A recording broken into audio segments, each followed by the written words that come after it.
શિક્ષકો છે એ દિવસ રાત મહેનત કરે ત્યારે ભારતનું ભાવિ ઘડાય. પરંતુ આજે માત્ર પુસ્તકીય જ્ઞાન તો ટ્યુશન ક્લાસીસમાં પણ મળી જાય, પરંતુ સાથે સાથે બાળકોને સંસ્કારો સાથે ઘડતર કરવું એ ખૂબ જરૂરી છે. આજે ભારતીય સંસ્કૃતિ છે, આ ભારતમાં હજારો સંસ્કૃતિ આવીને ગઈ, પરંતુ દરેક સંસ્કૃતિ કાળના પેટાળમાં દટાઈ ગઈ.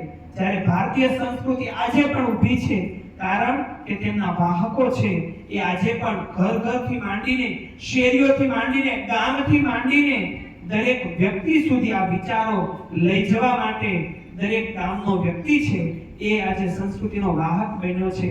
ત્યારે આજે આપણે સૌ આપણી સંસ્કૃતિ છે એ ન વિસરાઈ જાય એના માટે આપણે તેના ચિંતન માટે આપણે એક આ સરસ મજાનો કાર્યક્રમનું આયોજન કર્યું છે.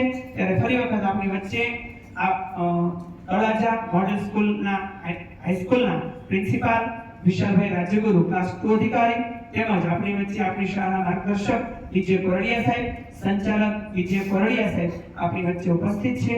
ત્યારે તેમનું શાળા પરિવાર વતી ખૂબ ખૂબ હૃદયથી આવકારું છું, સ્વાગત કરું છું. ત્યારે આપણી સંસ્કૃતિ અનુસાર આપણી શાળાની બહેનોને વિનંતી કરું કે તેઓ વિશાલભાઈ રાજ્યગુરુનું કુમકુમ તિલક અને પુસ્તક ગુચ્છથી સ્વાગત કરશે, કારણ કે આપણી સંસ્કૃતિ અનુસાર જ આપણે આ જે કાર્યક્રમ છે એને પણ લુક આપવા જઈ રહ્યા છીએ. ત્યારે શાળાની બહેનોને વિનંતી કરું કે તેઓ મહેમાનશ્રીનું પુસ્તક ગુચ્છ અને કુમકુમ તિલકથી સ્વાગત કરશે.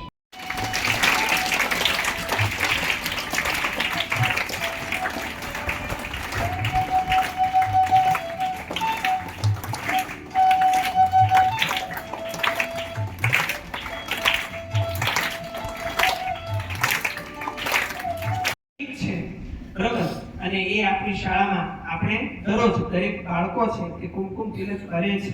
આપણી ભારતીય સંસ્કૃતિ છે. કાર્યક્રમને આગળ વધારી તો ઘણી વખત આપણને કેટલી બધી મૂંઝવણો હોય કે ઉંબરાનું પૂજન શા માટે? બરાબર, આજે કેટલાય બહેનો ઉંબરાનું પૂજન કરી નાખે છે, પરંતુ ઉંબરાનું પૂજન શા માટે? તિલક શા માટે? શા માટે 24 બટકા આપણે જે જમીને 24 બટકામાં જમવું?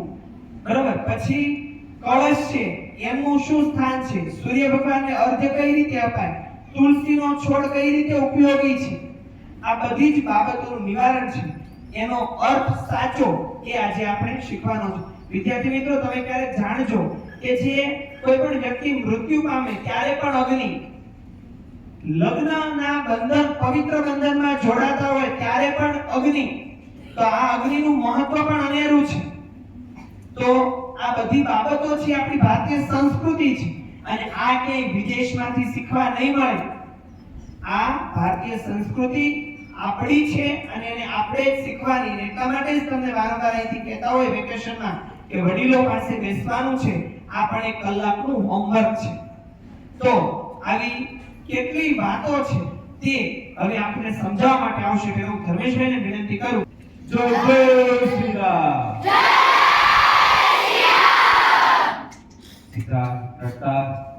અને સમગ્ર કાર્યક્રમ દરમિયાન આપણે ઊંડા શ્વાસ લેતા રહીશું, જેથી આપણે દીર્ઘાયુ જીવી શકીએ. અને માતા પિતા તથા સમગ્ર ભારત વર્ષની પણ ઈચ્છા એ છે. આપણા કાર્યક્રમના મુખ્ય મહેમાન વિશાલભાઈ રાજ્યગુરુ, કે જેઓ એક સાચા શ્રેષ્ઠ શિક્ષક અને શિક્ષકવિદ છે. જોરદાર અને ઉષ્માભેર તાલીઓ તેમને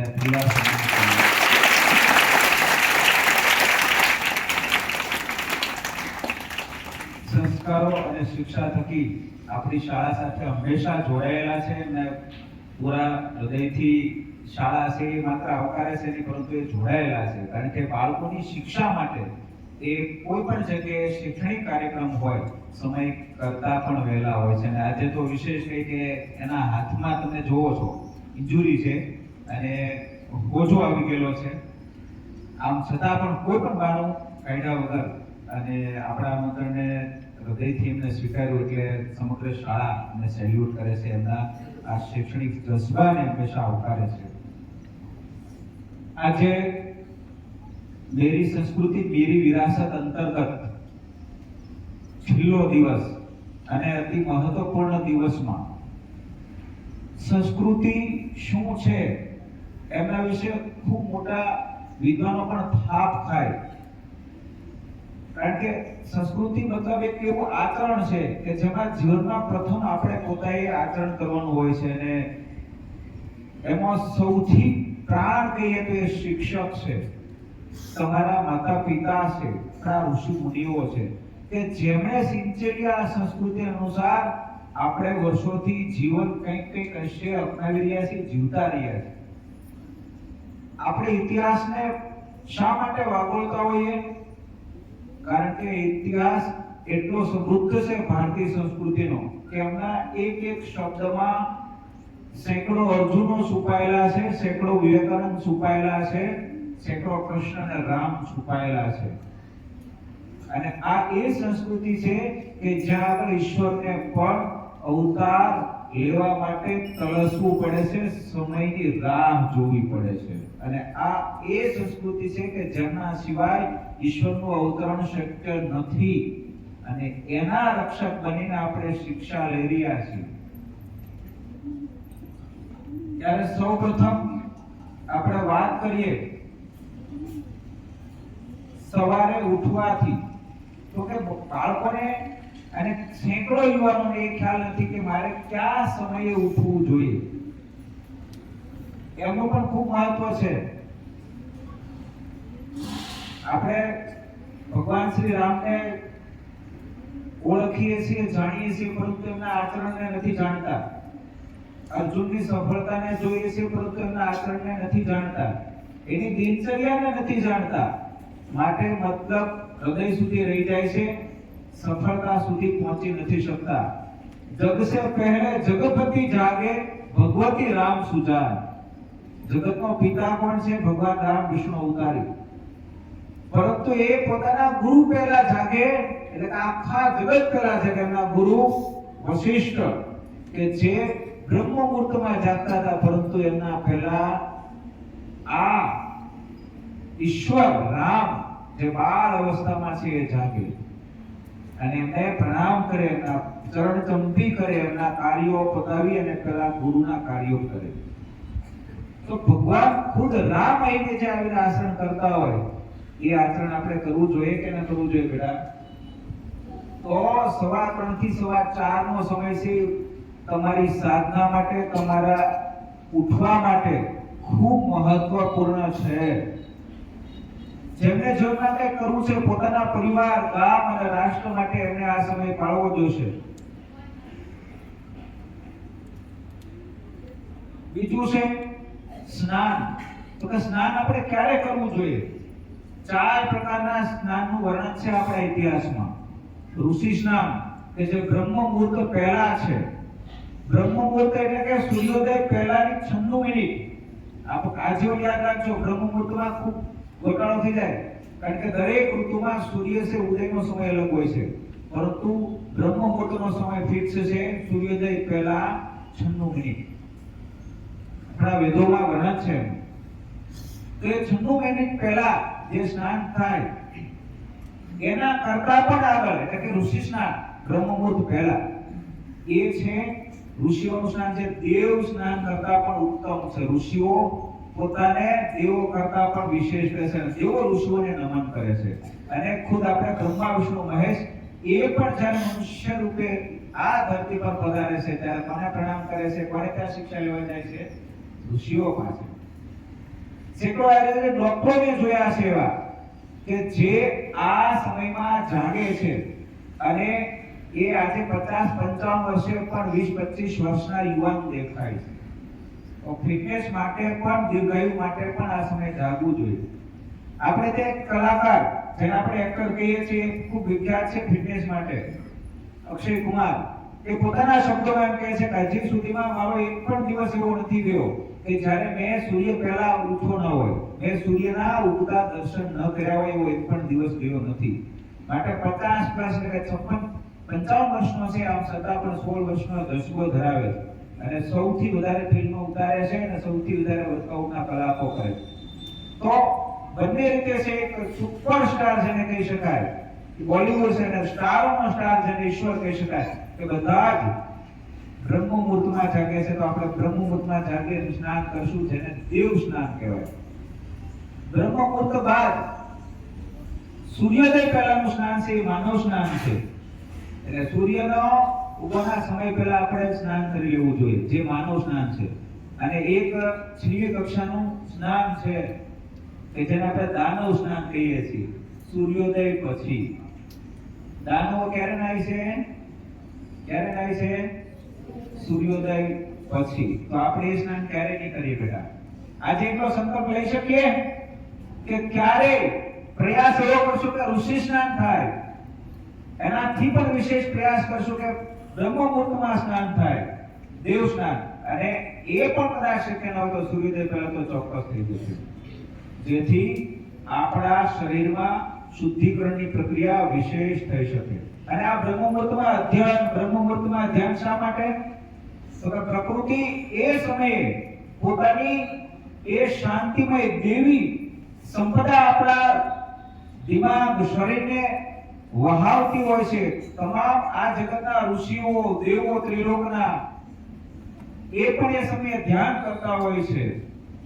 અને એનો સીધો લાભ આપણે માત્ર જાગવાથી મળે છે. માત્ર એ સમયે જાગીને બેસનાર વ્યક્તિને પણ એનો લાભ સીધો મળે છે. તો આપણે જ્યારે ધ્યાનમાં કે અધ્યયનમાં બેઠા હોય તો સવિશેષ લાભ ન મળે એવું તો બને નહીં. તો આપણે આ સમયે જાગવાની કોશિશ કરજો. માત્ર 10-15 દિવસ માટે પ્રયાસ કરો, ખાલી આ સમયે જાગી અને ધ્યાન કરવાનું. જીવન બદલાવા લાગશે. આ એક પદ્ધતિ છે. અને આપણે સૌ ગુરુકુળોથી વાકેફ છીએ કે જે નાલંદા, વલ્લભી, તક્ષશિલા, આ બધી જ વિદ્યાપીઠોમાં જે લાખો વિદ્યાર્થીઓ અધ્યયન કરતા હતા અને વિદેશથી પણ જે વિદ્યાર્થીઓ અધ્યયન કરવા માટે આવતા હતા, એ આ નિયમોનું પાલન કરીને પોતાની શ્રેષ્ઠતા હાંસલ કરી છે. યુઆન સંઘ જે ચીની મુસાફર છે, સમાજમાં એમના વિશે આવે છે ધોરણ 10 માં, એ પણ અહીં આવીને આ વસ્તુનું વર્ણન કરી ચૂક્યા છે કે ભારત એટલા માટે છે કે ત્યાં આગળ ઋષિઓ અને ગુરુકુળમાં મળતી પ્રણાલીનું અનુસરણ બાળકો આજીવન મૃત્યુ પર્યંત કરે છે. અને એ માટે જ હિટલરે ક્યારે ભારત પર ચડાઈ કરી, તમને ખ્યાલ હશે કે આખા વિશ્વ પર એને ચડાઈ કરી બીજા વિશ્વયુદ્ધ દરમિયાન. પરંતુ ભારત પર ચડાઈ ન કરી, કારણ કે એમના વેદોનું અધ્યયન એમને પણ કર્યું હતું. એ જાણતા હતા કે અહીં ટટ્ટાર બેસનારા વ્યક્તિઓ વધારે છે, અહીં વહેલા જાગનારા વ્યક્તિઓ વધારે છે, અહીંનો ખોરાક છે કંઈક વિશેષ છે, ઋષિઓ દ્વારા કેળવાયેલી શિક્ષા પ્રણાલી છે. ભારત પર કોઈ જીતી શીખ્યું નથી, એ સિકંદર હોય કે હિટલર, એ રાવણ હોય કે કંસ, એની પ્રજામાં એ જવાબ છે. જ્યારે આવશ્યકતા જણાય ત્યારે પોતાની સંસ્કૃતિ મુજબ કોઈ વ્યક્તિ જીવન જીવી અને સમગ્ર ભારત વર્ષની રક્ષા કરે છે. એટલા માટે ભારતની સંસ્કૃતિને કેવી કહેવાય છે? સનાતન સંસ્કૃતિ, કે જેનો ક્યારેય અંત નથી. યદા યદા હિ ધર્મસ્ય ગ્લાનિર્ભવતિ ભારત ભૂત્થાનમ ધર્મસ્ય તદાત્મનમ સૃજામ્યહમ. જ્યારે પણ ધર્મની હાનિ થશે, અધર્મનો ઉદય થશે, ત્યારે ધર્મ અને ન્યાય માટે કોણ આવતો રહેશે? ઈશ્વર સ્વયં આવતો રહેશે. તો આ રીતે આપણે સૌ ઈશ્વર છીએ. પોતાના જીવનને જ્યાં પણ લેવા જઈ શકીએ, લઈ જઈ શકીએ છીએ. બસ વાત એ છે પોતાના ઉઠવાથી લઈ અને સુવા સુધીની પ્રણાલીની. તો શું ખાશો ઉઠીને? કેવો નાસ્તો કરશો? કેવો આ પેટ્રોલ આપશો આ શરીરને? એ પણ અતિ આવશ્યક છે. સાહેબ, ગઈકાલે પરમ દિવસે બાળકો માટે ડાયટિંગ પ્લાન કર્યો. ઘણા બધા વાલીઓ ખૂબ સારા રિવ્યુ આપ્યા. બાળકે શું ખાવું જોઈએ એના માતા પિતાને પણ ખ્યાલ નથી. અને ઘણા બધા બાળકોના ટિફિન મેં કાલે પણ જોયા. તો સાહેબ, ઘી, ગોળ, દેશી ખોરાક એ બધાને જોઈને ધીરે ધીરે જે નવા બાળકો આવ્યા છે એ પણ લગભગ પ્રથમ દિવસથી બગલા, વેફર આ બધું છોડી રહ્યા છે. તો આટલી બધી સેવા કરવાનો લાભ અમને મળી રહ્યો છે. એ બદલ તમારા માતા પિતાને પણ ધન્યવાદ. અને તમારા માતા પિતાને થોડો નાસ્તો કરવામાં થોડી તકલીફ પડશે, પરંતુ અનુસરજો. અને મહિના દિવસમાં તમારા શરીરના ખૂણે-ખૂણમાં કણે-કણ બદલાવા લાગશે. જ્યારે આ દિનચર્યાનું પાલન કરશો, આ ડાયટિંગ પ્લાનનું પાલન કરશો, ત્યારે હું અહીંથી તમારા માતા પિતાને સન્માનિત કરીશ કે આ માત્ર વોટ્સએપમાં અથવા તમને જ્યારે જાણ કરી, ચલો કેટલાય બાળકોએ માતા પિતા પાસે આટલી બધી તમારે આ નાસ્તો લઈ જવાનું કીધું હશે. નાના બાળકોને પણ આપણે જોરદાર તાલીથી વધાવીએ. આ અનુભવની એક પ્રક્રિયા છે.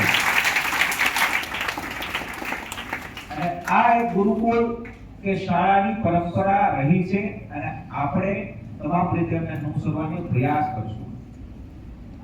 સવારે વસ્ત્રોના પરિધાન સમયે પણ યાદ રાખવું કે હું મારી સંસ્કૃતિને અનુસરીને પરિધાન ધારણ કરું, નહીં કે બોલિવૂડને. તો આપણી સંસ્કૃતિ પર વસ્ત્રોનું પણ અનેરું મહત્વ રહ્યું છે.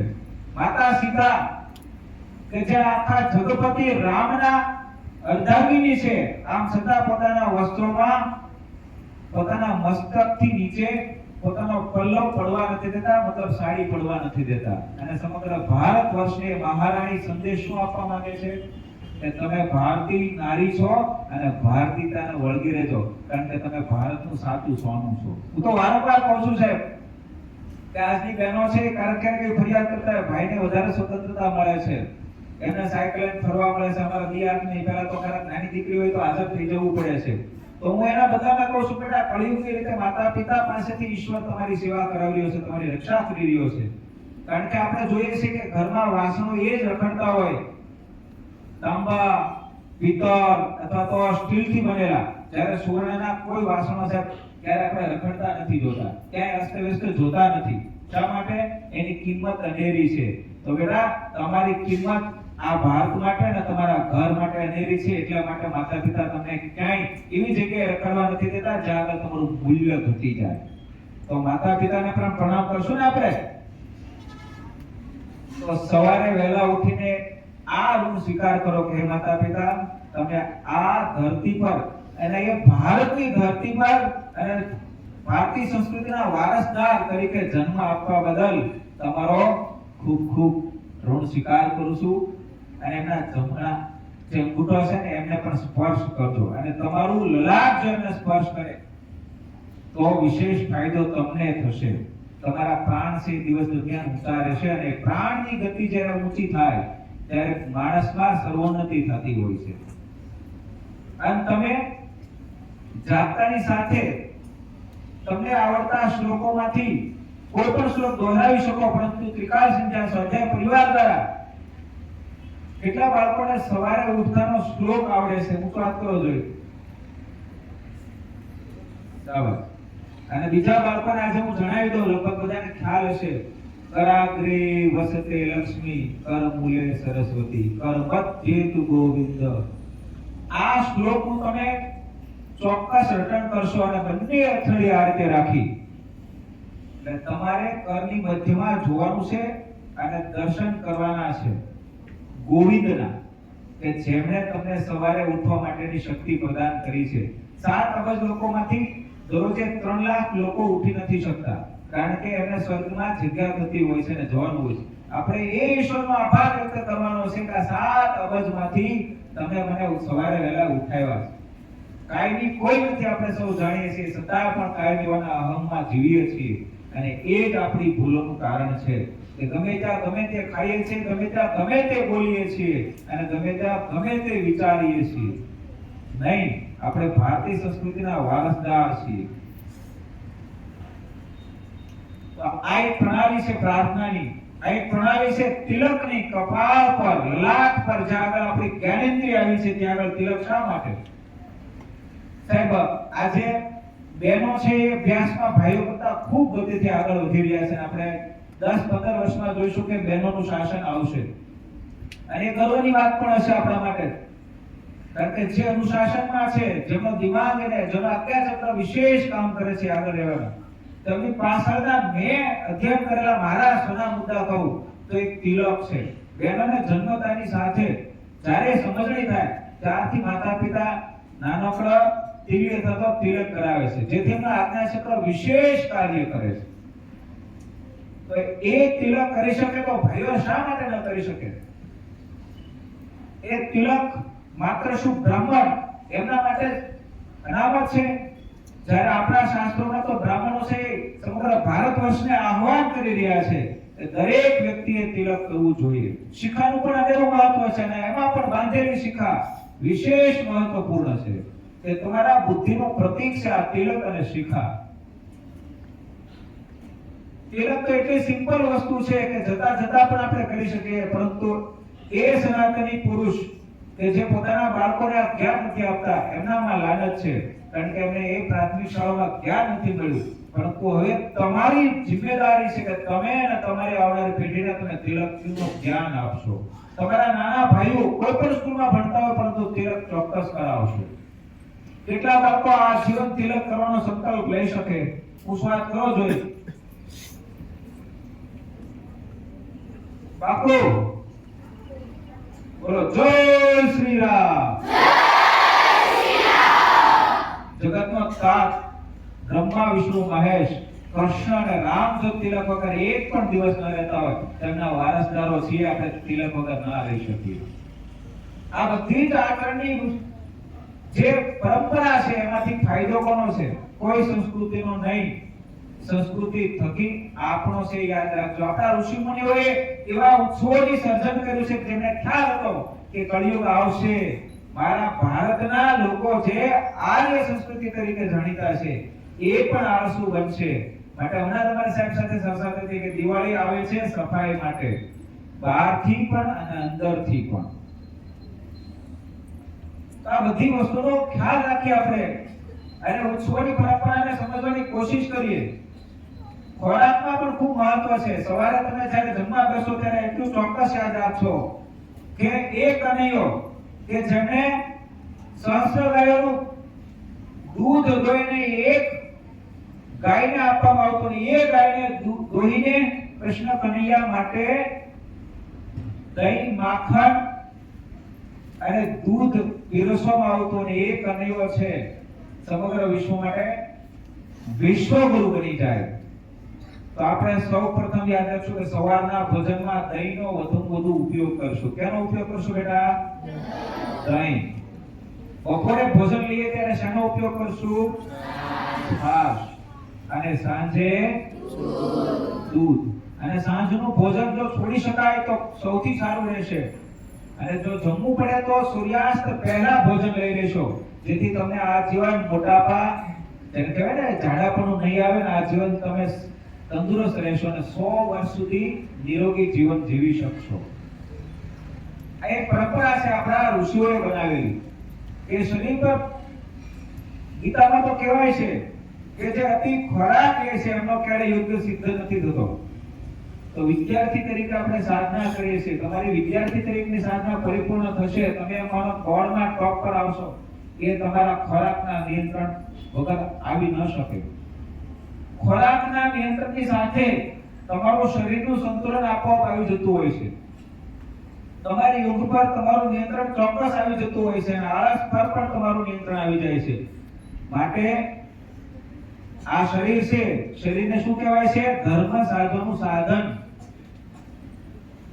તો આ શરીરથી કામ લેવા માટે એમને જરૂરી છે એટલો જ ખોરાક આપો અને જે જરૂરી છે એ જ આપો.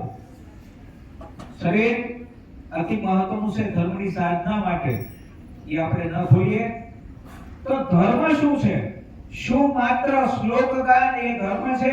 ના, ચરિત્ર પણ ધર્મ છે, શ્રેષ્ઠ શિક્ષા પણ ધર્મ છે, મૌન અને ધ્યાન પણ ધર્મ છે, બીજાને સહાયતા પણ ધર્મ છે, રાષ્ટ્રની ભાવના પણ ધર્મ છે, શાંતિ અને અહિંસા પણ ધર્મ છે અને જ્યારે જ્યારે આવશ્યકતા જણાય ત્યારે શસ્ત્ર અને શાસ્ત્રથી કામ લેવું એ પણ ધર્મ છે.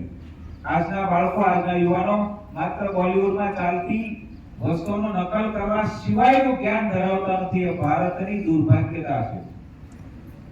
તો આપણે જાણીએ આપણા ધર્મને, આપણી સંસ્કૃતિને, તો ચોક્કસ આપણામાં પરિવર્તન આવશે અને જે પણ આચરણમાં સંસ્કારમાં છે એમને આખી દુનિયા ઝૂકે છે, એમાં કોઈ નવીનતા નથી.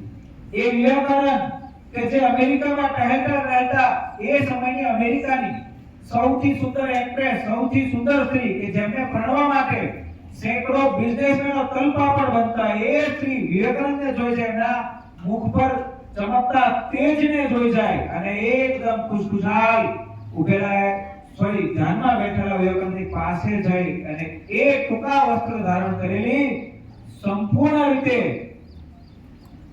સમર્પિત થવા માટે વિવેકાનંદ કહે છે કે હું તમારી સાથે લગ્ન કરવા ઈચ્છું છું. ત્યારે ભારતનો એ હીર, ભારતનો એ લાલ પોતાની આંખો ખોલીને પ્રણામ કરતા કે શા માટે તમે મારી સાથે લગ્ન કરવા ઈચ્છો છો? ત્યારે પત્ની કહે છે હું તમારા જેવો દિવ્ય પુત્ર પ્રાપ્ત કરવા માંગુ છું, એટલા માટે તમારી સાથે લગ્ન કરવા માંગુ છું. ત્યારે વિવેકાનંદ ઊભા થઈ બંને હાથોથી પ્રણામ કરતા બોલે કે માં, આ રહ્યો તારો પુત્ર. ત્યાં સુધીમાં તો વર્ષો વીતી જશે. આજે હું તને એક પુત્ર તરીકે, હું આ તરીકે સ્વીકારું છું, આજથી હું તારો પુત્ર છું. કેટલા ઊંચા સંસ્કાર છે. અને આગળ પૂછો આમ શા માટે કરો છો? ત્યારે કહે છે મારા ભારતના સેંકડો લોકો છે આજે ભૂખા સૂવે છે, મારો દેશ પરતંત્ર છે, મારા દેશના લોકો હજી પણ અંધકારમાં સૂતા છે, અને ત્યારે હું મારી પોતાની નિજી ખુશીઓ ન મનાવી શકું. મારે ભારત દેશને સૌપ્રથમ તો આઝાદ કરવો છે, સમૃદ્ધ કરવો છે, એમાં મને સહાયતા કરો. અને એમની પાસે પણ દાન લઈ લીધું. આ છે ભારતના હીરની પહેચાન. અને કરોડો લોકોની સેવા કરી. આ છે સંયમ અને ચારિત્રનો સંદેશ. તો આ આચરણ જ્યારે આવી જાય જીવનમાં, ત્યારે તમારે કોઈ પાછળ ઝૂકવું નહીં પડે અને દુનિયા આખી સમગ્ર ઝૂકશે. ઝીરો વિશે બોલવાનું કીધું એ ભારતીય સૈન્ય 1893 માં શિકાગો શહેરમાં. ત્યારે મારા વર્લ્ડના ભાઈઓ બહેનોને સંબોધતા માત્ર કેટલું કે my dear brothers and sister. આ ભાવથી બોલે ત્યારે 2 મિનિટ તો તાળી પડે. અને સમગ્ર 10 દિવસ સુધી ચાલેલા આ સેમિનારમાં માત્ર ભારતીય સંસ્કૃતિ નહોતા સાંભળજો, વિશ્વ ધર્મ સભા હતી, વિશ્વ ધર્મ પરિષદ હતી, અને એમાં વિધર્મના લોકોની બહુમતી હોવા છતાં પણ શું કહેતા હતા? પેલા વિવેકાનંદને આપો, અમારે એને સાંભળવા છે. અને દિવસ દરમિયાન એમની માંગ થતી રહેતી, કારણ કે એમના સ્વર છે નાભીમાંથી નીકળતા હતા, સંયમની જુબાનમાંથી નીકળતા. આખું વિશ્વ છે અંજાય જાય, સ્વાભાવિક છે. તો એ વીર છે, સમગ્ર ભારત વર્ષનો ડંકો વિશ્વમાં ફેલાવી શકે. તો આપણે તો કેટલા હીર અહીં બેઠા છીએ. પોતાના જીવનને ઉન્નત કરો. બોલિવૂડની નકલ શા માટે કરી? આ જીવનમાં ઉતારી.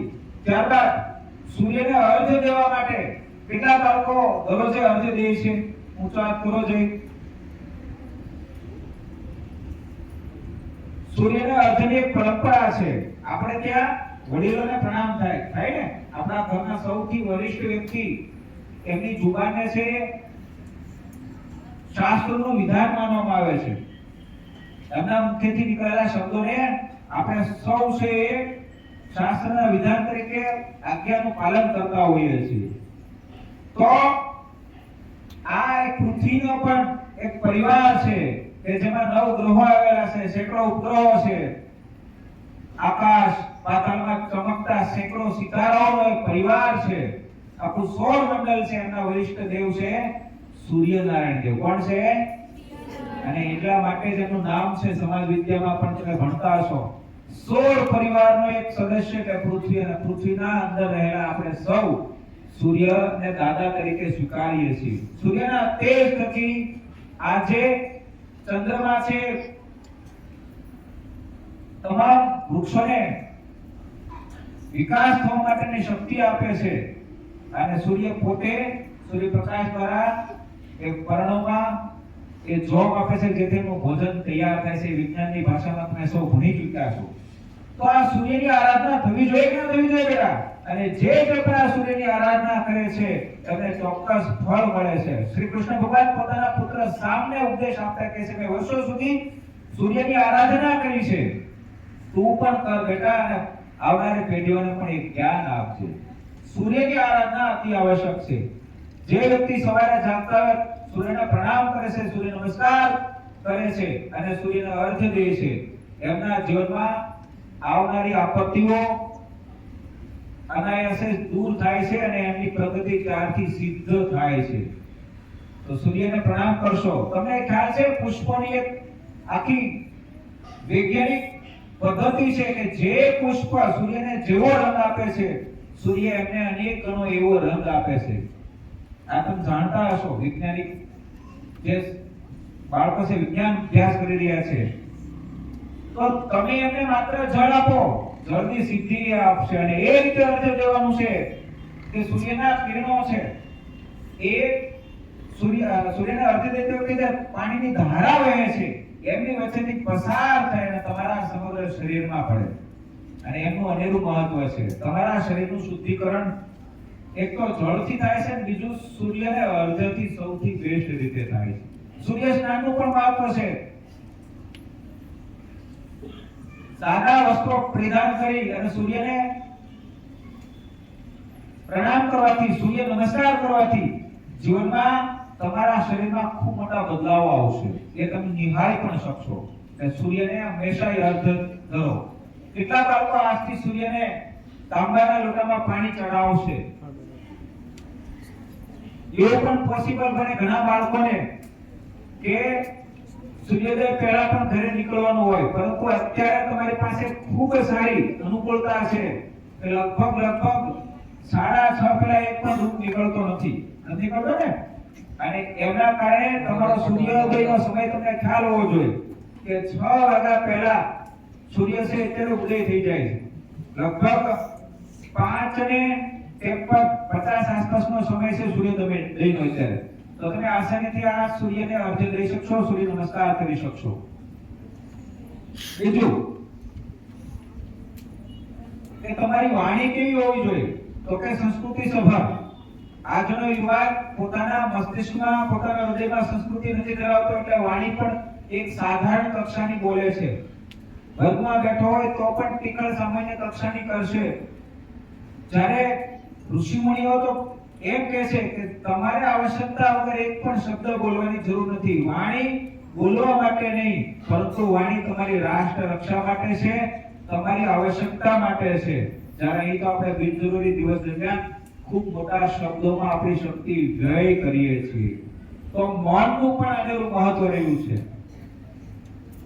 આપણે સૌ ગણેશજીને જાણીએ છીએ કે જેમણે ભગવદ ગીતા વ્યાસજીના મુખેથી બોલાતી અને ગણેશજી લખતા રહ્યા અને એક પણ વાર શબ્દ બોલ્યા નથી. અને વ્યાસજી છે ગણેશજી વિશે શું કહે છે કે આવો ધર્માત્મા મેં નથી જોયો, આવો દેવ નથી જોયો કે આટલા સમય સુધી લખાણ ચાલ્યું અને એક પણ શબ્દ ઉચ્ચારે નહીં. ત્યારે ગણેશજી શું કહે છે કે મારી આવનારી પેઢીઓ કે જે શાસ્ત્રોને આધાર બનીને જીવન જીવવાના છે એમાં કોઈ ત્રુટિ રહી જાય તો હું ખુદને માફ ન કરી શકું. માટે મારું મૌન રહે અને પોતાનું સર્વસ્વ આ ગીતા લખાણ માટે મારી એકાગ્રતા હોય અતિ આવશ્યક છે. વિચારો તમે કેટલી મહત્વની વાત કીધી. ગીતાની રચના એક પણ ત્રુટિ વગર થઈ તો એમાં ગણેશજીનું મૌન પણ અતિ આવશ્યક છે. જ્યારે તમે એમ વિચારતા હોય કે ગમે તેટલું બોલીને, ગમે તેટલી શક્તિ વ્યય કરીને પણ તમે સફળ થઈ જશો, એ તમારી ભૂલ છે. વાસ્તવમાં આપણે જોઈએ તો બાળકોને અત્યારે મૌન અને ધ્યાનનું જ્ઞાન નથી, એટલા માટે નિષ્ફળ છે. જ્યારે મૌન અને ધ્યાનનું મહત્વ બાળક સમજી જાય ત્યારથી એની પ્રગતિ પ્રારંભ થઈ જાય છે. તો આ મૌન અને ધ્યાનનું પણ અનેરું મહત્વ છે. તમારા ઘરે થતા પૂજા પાઠમાં તમે જોડાતા હશો. કેટલા બાળકો મંદિરે સુધી અગરબત્તી કરવા જાય છે? હું વાત કરો છો. શાબાશ. કેટલા બાળકો દરરોજ હનુમાન ચાલીસા કરીને ઘરેથી આ નીકળે છે? શાબાશ. કેટલા બાળકો છે એ પોતાના સહપરિવાર હનુમાન ચાલીસા કરે છે? શાબાશ. સાચું છે ને? તો હવે આપણે અહીં તો પ્રાર્થનાને હનુમાન ચાલીસા બનાવી છે, ત્યારે તમારા માતા પિતાને હનુમાન ચાલીસા કોણ પઢાવશે? તો એ તમારી ભૂમિકા છે. દિવસમાં 4 મિનિટનો કોઈ પણ સમય પસંદ કરો, સપરિવાર હનુમાન ચાલીસા કરશું. કેટલા બાળકો સંકલ્પ લઈએ કે સાહેબ અમે શક્ય ત્યાં સુધી 365 દિવસ હનુમાન ચાલીસા સપરિવાર કરીશું. ક્યારેક એવો દિવસ પણ આવે ક્યારેક ન પણ બને પોસિબલ, તો આપણે જ્યારે ઘરેથી નીકળીએ ત્યારે બસમાં બેઠા બેઠા પણ હનુમાન ચાલીસા કરીએ, પરંતુ નિત્ય હનુમાન ચાલીસાનો પાઠ પહેલા આપણે પરિવાર, પછી પહેલા વ્યક્તિ એ દરરોજ હનુમાન ચાલીસા પઢીને નિશાળે પહોંચે પહેલા એકવાર હનુમાન ચાલીસા પઢીને પહોંચશે. એવા કેટલા બાળકો છે? હું વાત કરું છું. પહેલા તો હું કરું.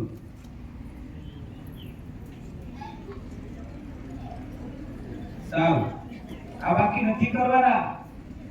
એક કોઈ શ્લોક જાણે છે ખરા? કોઈ મંત્ર જાણે છે ખરા? મંત્ર દીક્ષાનું પણ અનેરું મહત્વ છે. લગભગ અનેક પ્રકારની મંત્ર દીક્ષા આવેલી છે, સ્પર્શ દીક્ષા, મંત્ર દીક્ષા, ટટા સીધા બેસી, આ બધીથી આપણે અજ્ઞાત છીએ, માટે આપણી ઉન્નતિ નહીં, પરંતુ જે ઈશ્વર આપ્યું છે એ શરીરને આપણે સર્વસ્વ માની લીધું છે. અહીં આવીને પણ પ્રગતિ કરવાની છે, ભૂલી ગયા છીએ. તેમાં તરફ થોડો આપણે ગૌર કરશું અને સહપરિવાર હનુમાન ચાલીસા થાય એવા પ્રયાસો ચોક્કસ કરશો ને થોડા સમયમાં તમે બદલાતા જોશો. તમારા પરિવારના આયામો, તમારા પરિવારની સમસ્યાઓ. શ્રદ્ધા અતિ મહત્વની છે અને એના વગર માણસની સર્વોન્નતિ ન થઈ શકે. આગળ વધીએ તો કઈ રીતે ખાવું, તો વેદ તો ત્યાં સુધી કહે છે 14 બટકા, જેને આપણે 14 કોર, 24 કોર કહીએ, લગભગ 450 ગ્રામ આસપાસનો ખોરાક થાય. એમનાથી વિશેષ જે આપણે વધારે ખાઈ રહ્યા છીએ એ આપણા આયુષ્યને, આપણા કહેવાય કે જીવનને બરબાદ કરવા સમાન છે. ઋષિઓ આટલું ભોજન કરીને વર્ષો સુધી તપસ્યા કરતા રહ્યા, માટે એમને ક્યારે કોઈ જીવનની સમસ્યા નથી આવી અને દીર્ઘાયુ જીવન જીવ્યા છે. આયુર્વેદ તો ત્યાં સુધી કહે છે કે 100 વર્ષ સુધી આ શરીરને કોઈ ઓપરેશન નથી. જો વ્યક્તિ પોતે ખોરાક પર નિયંત્રણ લઈ લે, પરંતુ આજે આપણે જોઈએ છે 20 વર્ષના દીકરાને પણ ઓપરેશનની આવશ્યકતા પડી જાય છે, કારણ કે ખોરાક બદલાઈ ગયો છે. તો ખોરાક પર નિયંત્રણ રાખશો અને ખાવું તો કઈ રીતે? ખૂબ ચાવીને તમારા મોઢામાં જ પચી જાય, તમારો લાળ રસ દ્વારા એ ખોરાક સંપૂર્ણ પાણીમય બની જાય, એ રીતે ખાશો તો તમારા ખોરાકના કારણે તમારી યાદશક્તિ વિપુલ પ્રમાણમાં વધી જશે. એક ઇન્ટરવ્યુમાં મોદી સાહેબને સાંભળ્યા મેં, 45 મિનિટ સાહેબ ખોરાક ગ્રહણ કરે છે, 45 મિનિટ, 24 બટકા જેટલો ખોરાક ખાય છે અને 45 મિનિટ એને ચાવે છે. જો દેશનો વડાપ્રધાન જેને સૌથી બીજી માણસ કહેવાય, 18 કલાક કામ કરે છે, એ પણ પોતાના ખોરાક માટે આટલી જહેમત ઉઠાવતા હોય, આજના બાળકો છે હાલતા કરતા ખોરાક ગ્રહણ કરતા હોય, એ દુર્ભાગ્યની વાત છે ભારત માટે. 3.5 કલાક સૂવે છે, પહેલા હું નહોતો માનતો, પરંતુ ખોરાક પર નિયંત્રણ સાથે જ તમારી ઊંઘ ઓટોમેટિક ઓછી થઈ જાય છે, વાસ્તવિકતા છે. ઋષિઓ 3 કલાક 3.5 કલાક સૂતા હતા અને રામાયણ મહાભારતના કેટલાક પાત્રો એવા છે કે જેને સંપૂર્ણ નિંદ્રાને પણ જીતી લીધી. અર્જુન છે, હનુમાન છે, લક્ષ્મણ છે, એક પણ વાર સૂતા નથી 14 વર્ષમાં, અને એક પણ વાર અન્નનો દાણો ગ્રહણ કર્યો નથી. એ લક્ષ્મણ અને ઇન્દ્રજીતનું યુદ્ધ થાય તો બંનેની પત્ની છે, સતીવતા પત્ની છે, બંને પોતાના પતિની રક્ષા માટે બ્રહ્મચર્ય અને સેવનું વ્રત પાલન કર્યું છે. બંનેની પત્ની ઈચ્છે છે કે એક પણ નું મૃત્યુ ન થાય, પરંતુ જ્યારે બ્રહ્માસ્ત્ર ઇન્દ્રજીત છોડે, મેઘનાદ જેને કહીએ, રાવણનો જ્યેષ્ઠ પુત્ર, શક્તિશાળી પુત્ર કે જેને ઇન્દ્રને પણ હરાવ્યો હતો, એ બ્રહ્માસ્ત્ર લક્ષ્મણજીને પ્રણામ કરીને પાછો આવતું. ત્યારે કહે છે આવું કેમ બને? આપણે બંનેની પત્ની છે, સતીવતા પત્ની છે, ખૂબ સંયમ અને બ્રહ્મચર્યનું પાલન કરે છે, આપણા સિવાય બીજો કોઈને કલ્પના પણ નથી કરતી, અને આપણે બંને છે એ પણ સાધનામાં અગ્રસર છીએ. તો કેમ? ત્યારે કહે છે તારો પક્ષ ખરાબ છે, હું ધર્મની રક્ષા માટે બલિદાન આપું છું ને તું અધર્મ તરફ છો. એક ના કહે ને, નારાયણ લક્ષ્મી માતાના અપરાધ કરનાર તારા પિતાના સપોર્ટમાં તું છો. પિતા પ્રેમી હોવા છતાં પણ અપરાધી છો, માટે તારી આજે શક્તિઓ ક્ષીણ થશે. અને કોઈ પણ વરદાન આપે ને ઈશ્વર, તો એ પણ કે તમે સાચા રસ્તે વાપરજો.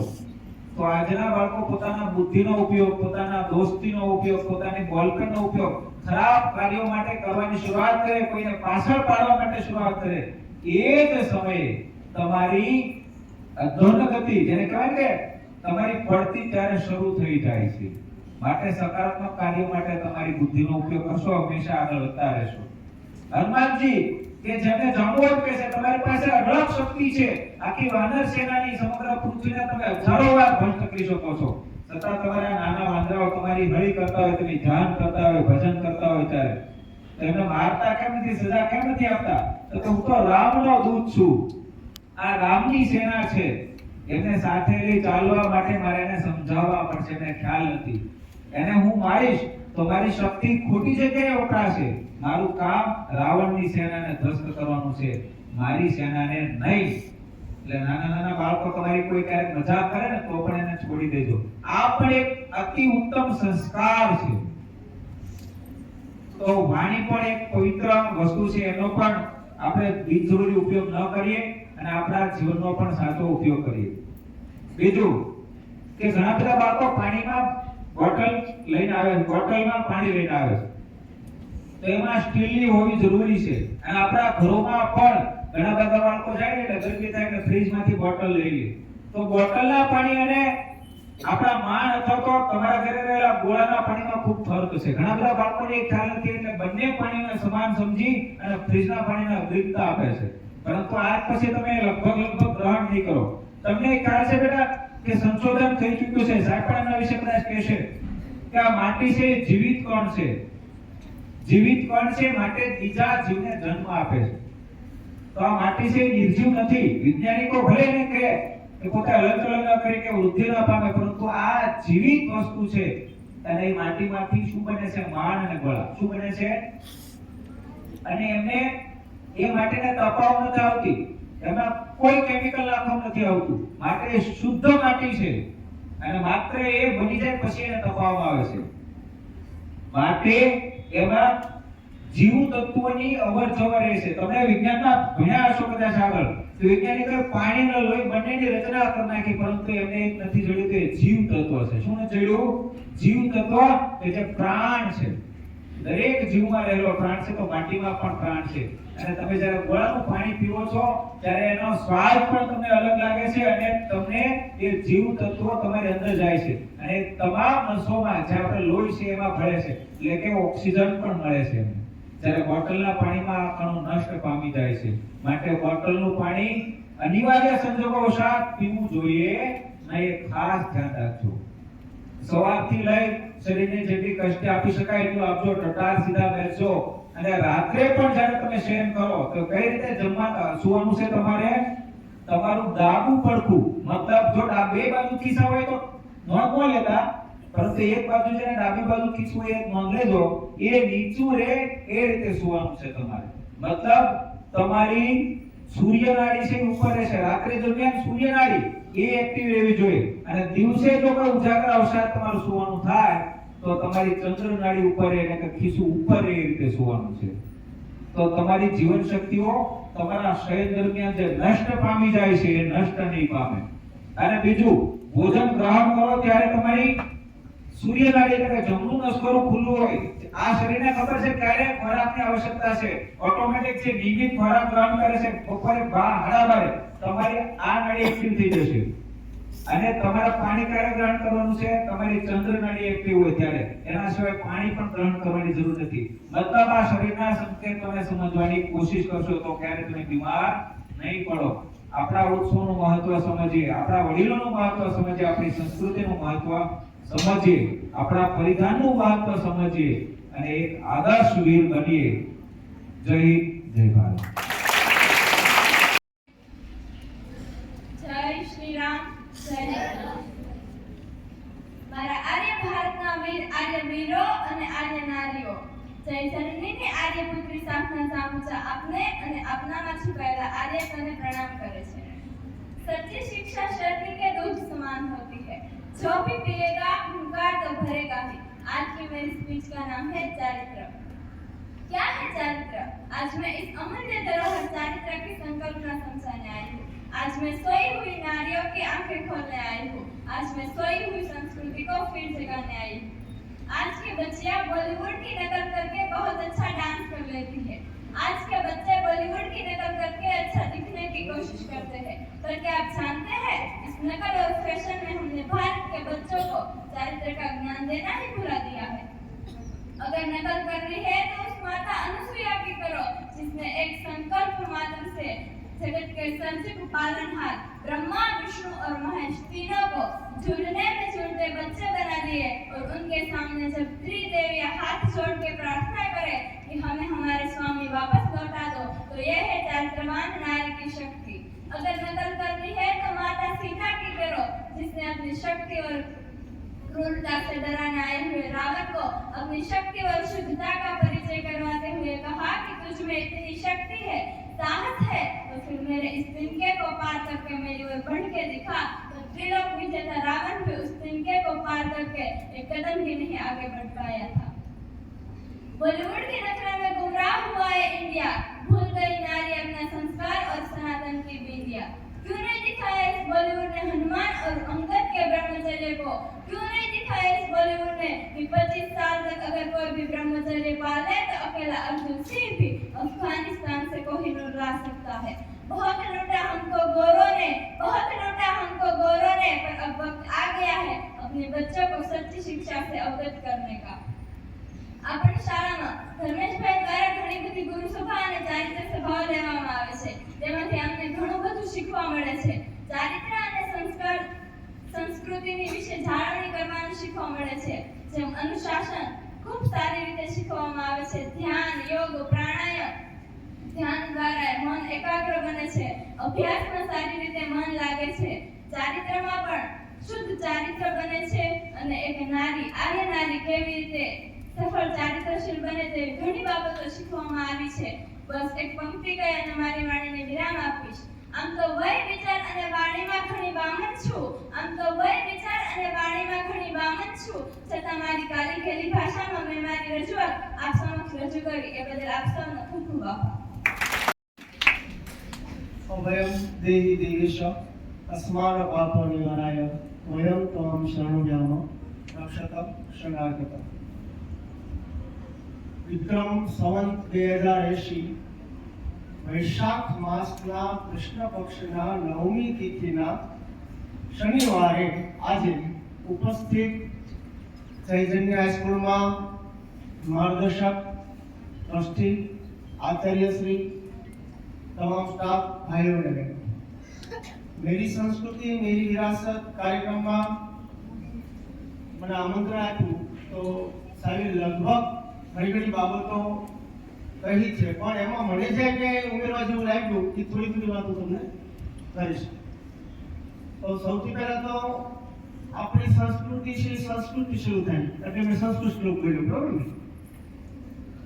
અભયમ દેહી દેવ છે બોલ્યું ને, તો સંસ્કૃતિની શરૂઆત સંસ્કૃતથી થાય। શું કામ? धन्यम भारतम राष्ट्रम धन्यम गुर्जरीधरा धन्यम संस्कृतश्च એનાથી પણ વિશેષ જે સંસ્કૃત જાણકાર લોકો છે ને એ પણ મહાન છે। તો સંસ્કૃતિ આપણી સંસ્કૃતિ છે નંબર 1। બીજું, મેં તમને વિક્રમ સંવતથી શરૂઆત કરી, વિક્રમ સંવત 2080 કેટલાને ખબર છે કે વિક્રમ સંવત શું છે? એ પણ આપણી સંસ્કૃતિ છે, આપણી વિરાસત છે।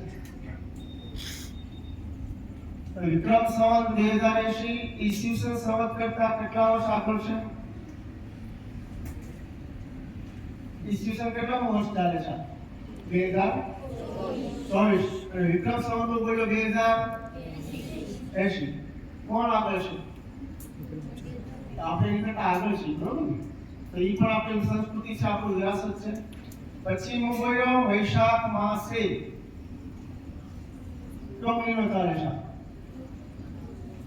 અદમ પાડી દો દુરા સીધા ટટા મિલો તો અમારથી સીધા બેસવું ને એ આપણે કરોડરજ્જુ હોય, કરોડરજ્જુ તમને કહું, આપણી સામે સીધો કોઈ પથ્થર ફેંકે આપણે આંખો બંધ થઈ જાય, આપણે આપણને મચ્છર કરે તો આપણે ખબર હોય છતાં આપણે કંટાળી, ઠંડી લાગતી તો પગેથી પણ આપણે ઓઢી લઈએ।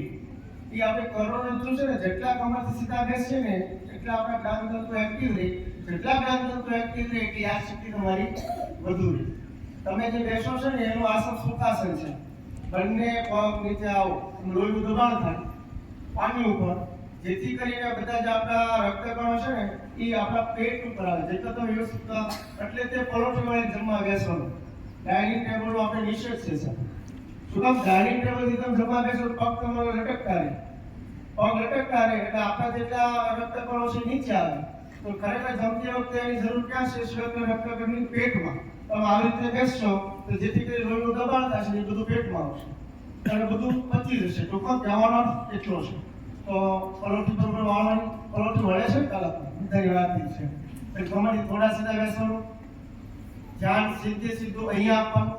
તો વાત કરતો વિક્રમ સંવત વૈશાખ માસે કૃષ્ણ પક્ષની 9મી તિથિ હવે જો તારીખ અને તિથિમાં તફાવત કેટલો છે? આપણી સંસ્કૃતિ, આપણી વિરાસત આપણને એક તિથિ કહે છે. તિથિ શું કામ કે સાહેબે ખૂબ સરસ વાત કરી કે ચંદ્રમા મનસો જાતો ચક્ષુરજાય. ચંદ્ર એ મનનો કારક છે. મન જ આપણા શરીરમાં બધું છે. આપણા શરીરમાં મનની સ્થિતિ જ બરોબર છે. તમારું મન અહીંયા નથી લાગતું એટલે તમે કંટાળો આવે, બરોબર ને? કારણ સુખ દુઃખ યો મનસ્ય કારણ. તમે સુખી છો કે તમે દુઃખી છો એ તમારા મન ઉપર આધારિત છે. તમામ ડોક્ટરો બધું જોઈ શકે, હૃદય કેટલા કલાક કામ કરે છે, કેવું કામ કરે છે, બધું જાણી શકે, પણ આપણા મન વિશે ડોક્ટર જાણી શકતા નથી કે ભાઈ તમારું મન જે છે શરીરમાં આ જગ્યાએ છે. કારણ આપણું મન છે આપણા શરીરમાં વ્યાપક છે. સાહેબે વાત કરતા હતા કે અમે એક વાત જમવા સાથે એ કીધું, જમણા હાથે શું કામ જમવાનું? કયો હાલો આપણે જમતે વખતે જમણા હાથ શું કામ રાખવાનું? કયો ડાબા હાથે કેમ નહીં જમવાનું? કમરથી સીધા. સાહેબે જે વાત કરી ને કે આપણી સૂર્યનાળી શરૂ હોય ત્યારે આપણે જમવું જોઈએ, એ થોડી બાબત વૈજ્ઞાનિક છે. થોડી વૈજ્ઞાનિક એટલા માટે છે કે જમણો હાથ જ્યારે એક્ટિવ થાય, તમારો જમણો હાથ એક્ટિવ થાય ત્યારે તમારી ડાબી નાસિકા શરૂ થાય, એ સૂર્યનાળી છે. અને જમતી વખતે તમે જમણા હાથે જમો એટલે તમારી ડાબી સૂર્યનાળી શરૂ થાય એટલે અંદરનો અગ્નિ પ્રજ્વલિત થાય, તમે જે જમો એ બરાબર પચી જાય. સમજાય છે ને? તો વિક્રમ સંવત તિથિ પણ મહત્વની છે. તિથિને આપણા શરીર સાથે લેવા દેવા છે. એટલે તે આપણે મુહૂર્ત જોવડાવવા દઈએ, તિથિ જોવડાવવા દઈએ. એક શબ્દ બોલું, અત્યારના બાળકોને સાહેબ ખરેખર એમ કહેવાય ને કે એ શબ્દ અબૂઢ ચંદ્રમા એટલે શું? ઘરે પૂછો દાદા દાદીને કે અબૂઢ ચંદ્રમા એટલે શું? દાદા દાદી એમ કે ભાઈ પૂછો તમે પંચાંગમાં કે ચંદ્રમાં અબૂઢ હોય તો આપણે કોઈ કામ કરવું નથી. 13, 14 અને અમાસ, આ 3 દિવસે ચંદ્રમાસે ઓછો સમય ઉદિત થતો હોય એને અબૂઢ ચંદ્રમા કહેવાય. એટલે આપણે તે દિવસે કોઈ કામ કરતા નથી. શું કામ નથી કરતા? તો ચંદ્રને આપણા મન સાથે લેવા દેવા છે. આપણું મન પ્રસન્ન હોય, આપણું મન તંદુરસ્ત હોય તો દરેક કાર્ય આપણે સારી રીતે કરી શકીએ. આપણે ઘરે કોઈ કાર્યક્રમ રાખીએ અને આપણું મન જ છે પ્રસન્ન ન હોય તો મન ઉપર ખબર પડી જાય મોઢાની, આપણા મુખ આકૃતિની ભાઈને કંઈક તકલીફ છે. આપણે ઘરે કોઈ મહેમાન આવે અને આપણે મોટો ભલો કરીને બેઠા હોય, મોટું ચડાવીને, તો મહેમાનને ગમે? મહેમાનને એવું ન ગમે. એટલે અબૂઢ ચંદ્રમાં ચંદ્રને આપણી સાથે લેવા દેવા છે. બીજી વાત કરી સૂર્યની. સૂર્યને અર્ઘ શું કામ આપવા? સૂર્ય વિશે એક ઉપનિષદ છે, એનું નામ છે સૂર્ય ઉપનિષદ. એમાં સૂર્ય ભગવાનને ભૂષણ શબ્દ આપેલો છે, ભૂષણ. સૂરજને દાદા શું કામ કહી અને ચંદ્રને મામા શું કામ કહી? ખબર છે? સૂરજને દાદા કહેવાય અને ચંદ્રને મામા કહેવાય. તો સૂર્યને દાદા એટલા માટે કહેવાય કે દાદા છે ને વારસો આપે, બરાબર ને? દાદા વારસો આપે, સંપત્તિ આપે અને પોષણ આપે. એમ સૂર્ય જે છે આ પૃથ્વી પર બધી વસ્તુ સૂર્યના કારણે જ શક્ય છે. ફરી વાર તમારે થોડા સીધાવી જાઉં. એક પ્રયોગ થયેલો છે કે જેટલા લોકો સૂર્યની સાક્ષી પ્રત્યક્ષ હશે તેના ઉપર, એને ત્યાં કોઈ પણ પ્રકારના રોગો નહીં થાય અને એને સંતાનનો પ્રશ્ન સાહેબ નહીં થાય. હંમેશા કેવો હોય ઘરમાં? આખા ઘર ઉપર કંટ્રોલ રાખે, ખીજાય કે બધાને દાદાની જીભ લાગે કે નહીં? એટલે તો આપણે સૂર્યનું તાપમાન અત્યારે 43 સુધી પહોંચ્યું છે ને આપણને ડર લાગે છે. હવે દાદા બહુ તપે નહીં તો સારું એમ. હવે વાતથી આપણી ચંદ્રને મામા એટલા માટે કહેવાય, જો ચંદ્રમાં પ્રકાશિત ન થાય આ પૃથ્વી ઉપર કોઈ પણ પ્રકારની ઔષધિ શક્ય નથી. ઘણીવાર બધા લોકો એમ કહેતા છે કે આપણે બધા એટલા આગળ હતા તો આપણે કે દવાની શોધ શું કામ ન કરી? પણ ભાઈ, તમારા ઘરે ભેંસ હોય કે ગાય હોય તો તમે દૂધના પાવડરનો ડબ્બો લાવો? શું કામ લાવો? અમારે પીવું હોય તો તમે જાતે ન પી શકો? ઘરનું ગાયનું કે ભેંસનું દૂધ તમારે ડબ્બો લાવો જ ન પડે. એમ ભારત પાસે એટલી બધી ઔષધિ હતી કે આ કેમિકલ વાળી દવાની જરૂર જ નથી. ટૂંકમાં ચંદ્રમા મનસુ જાતો ચક્ષુ અજાયત. ચંદ્રમા આપણા મનને પ્રસન્ન રાખે છે. ચંદ્રમા આપણા માટે ઔષધિ બનાવે છે. ચંદ્રમા રસ, તમામ પ્રકારના જેટલા રસો ઉત્પન્ન થાય છે એ ચંદ્રના પ્રકાશને કારણે થાય છે. એટલા માટે તમે આપણા વડીલો જેટલા છે ને એને પૂછજો, વાડીએ ઉગતા હોય, ઘરે પંખાએ ઉગતા હોય, એમાં મુક્તિ એને વાડીએ ખેતરમાં એનો સૂતા હોય અને ઘરે પંખા નીચે સૂતા હોય, એમાં ફેર એટલો આપણે સાંજે 10 વાગે ઉઈ જઈ, સવારે 10 વાગે જાગી, 12 કલાકની ઊંઘ પૂરી થઈ હોય ને તો એ સવારમાં સ્ફૂર્તિ ન હોય. સવારમાં આપણામાં સ્ફૂર્તિ હોતી નથી. આપણા દાદા જે વાડીએ હોવા ગયા હોય, રાતે મોઢ્યા ગયા હોય, પાણી વાળી સૂતા હોય, માત્ર આવ તુલસીબેન, જોરદાર તુલસીબેનનો પણ સ્વાગત કરીએ.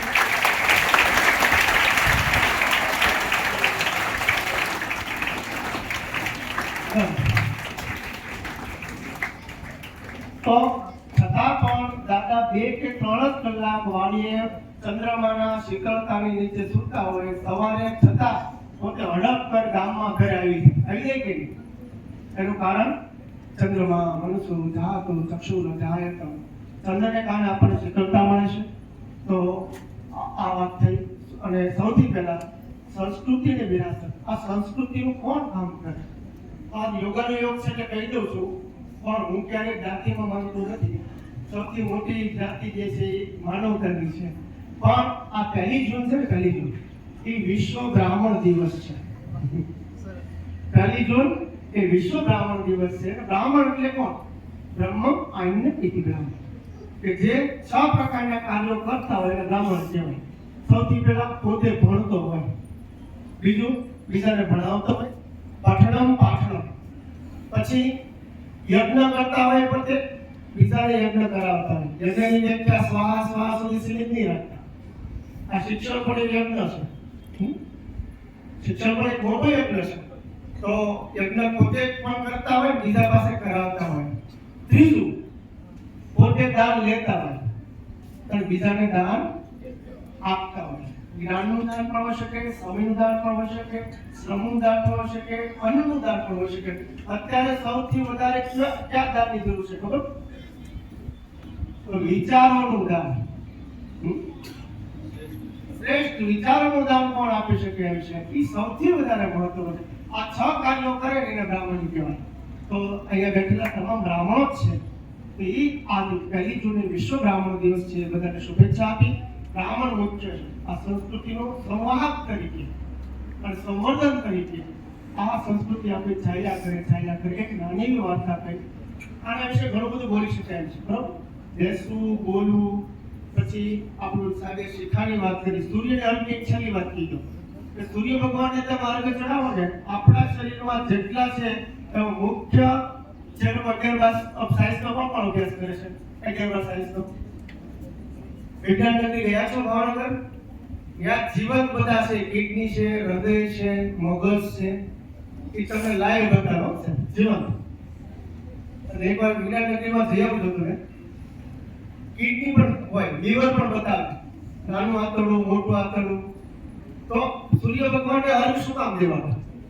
આ તો આપણી માનસિકતા કેવી છે ખબર?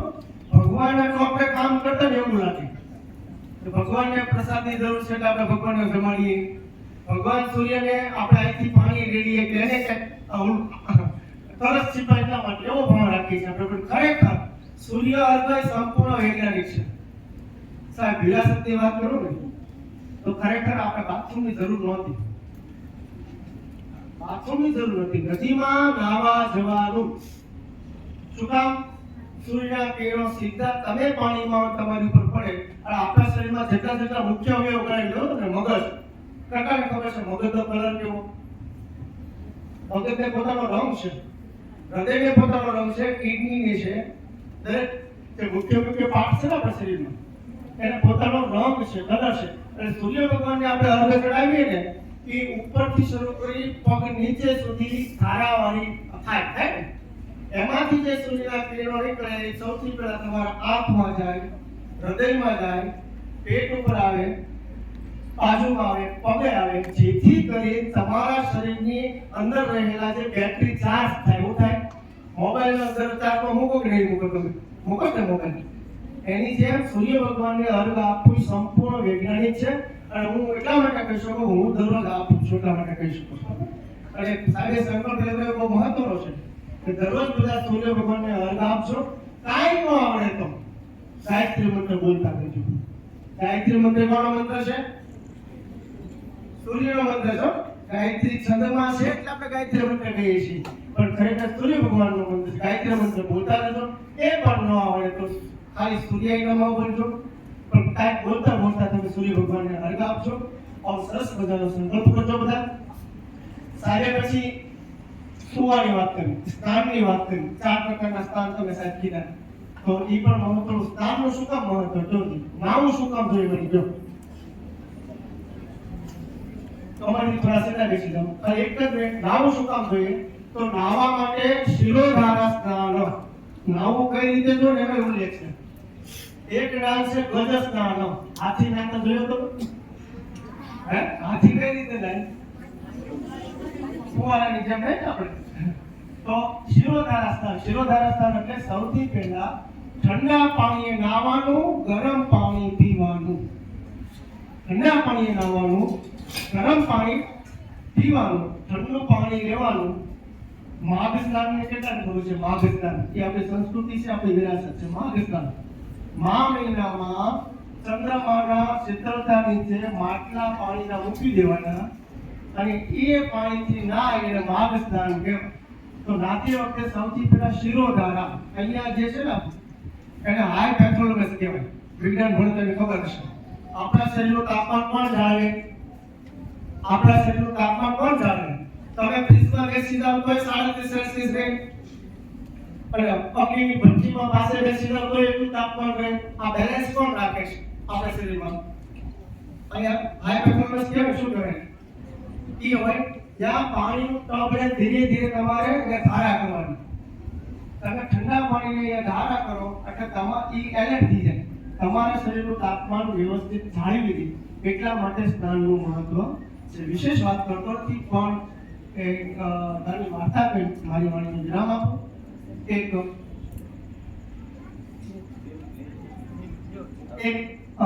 સરસ મજાનું ગામ હતું. અમારું ગામ શું છે? બપાડા. હે? એક બપાડા ગામ જેવું ગામ હતું. ગામની બાજુમાં એક તળાવ, તળાવની બાજુમાં એક વડલું, અને વડલાની નીચે રે રે ચાતક સાવધાન મનસા મિત્ર ક્ષણ સુયતા. ચાતક નામનું પક્ષી છે. કેટલા ખબર છે? ચાતક નામનું પક્ષી આવે છે. ચાતક શાનું પાણી પીવે? એ ચાતક નામનું પક્ષી હતું ને, એને એક નાનું બચ્ચું. એ બચ્ચું છે કે મારા ઘરે મમ્મી કીધા કરે, હે માં મને ખૂબ તરસ લાગી છે, મારે પાણી પીવું છે. ત્યારે એની માતા એના બચ્ચાને કે બેટા આપણી સંસ્કૃતિ શું છે, આપણો વારસો શું છે, અને આપણા કુળની પરંપરા શું છે. તો બચ્ચું કે આપણા કુળની પરંપરા વારસો તો એવું છે કે વરસાદનું પાણી જ આપણે પી શકીએ, બીજું પાણી આપણે પી શકીએ નહીં. તો એક વરસાદની રાહ જોઈ. થોડી વાર થઈ ને ત્યાં પાછું બચ્ચું રમતો રમતો એની માતા પાસે આવ્યું. એની માતાને કે જો બાપ, આ આકાશમાં ક્યાંય વાદળ તો બતાતા નથી, મને ખૂબ તરસ લાગી છે, એટલે મારે તો હવે તમે કહો કે આપણા ગામમાં પાદરે એક તળાવ છે, એનું પાણી પી આવવું છે. એની માતા બચ્ચાને કહે છે બેટા આપણી સંસ્કૃતિ, આપણો વારસો, આપણી પરંપરા આપણે આપણા મૃત્યુ સુધી જાળવી રાખવી જોઈએ. એ બચ્ચાને તો ખીચ ચડી મમ્મી ઉપર. આ તો કેવી મમ્મી કે અહીંયા મારું ગળું ઉકાય છે, મારો જીવ વયો જાય છે, અને પાણી પીવાની મને આડ નથી પાડતી કે વરસાદ તો ક્યારે આવે કોને ખબર કે ત્યાં સુધીમાં હું જીવતી નહીં રહું કે. એ બચ્ચું હળવો કરતા નથી. એની બાને કીધું કે હું તો જાઉં તળાવનું ખાબોચિયાનું પાણી પીવા. એમ કે બચ્ચું નથી ધીરે ધીરે ધીરે ધીરે પસાર છું. બરોબર તળાવ હતું, એનો પાળો હતો, એ કિનારે આવી બચ્ચું ત્યાંથી નીકળે ને તો તળાવના કિનારા પાસે એક ખેતર હતું. ખેતરમાં એક ઝૂંપડીની અંદર એક દાદા મરણશૈયા ઉપર પડેલા, સા મૃત્યુ નજીક હોય એવી રીતે પડેલા. આજુબાજુમાં બધા એના સગા સંબંધી, એના દીકરાઓ દીકરીઓ બધા ટોળું વળી ઊભા હતા. ત્યારે જાતક નામના પક્ષીના બચ્ચાને એમ થયું કે આ બધા ટોળું વળી શું ઊભા છે, હાલે હું એની પછવાડે ઉભો રહીને સાંભળું એ વાતો હું કરે.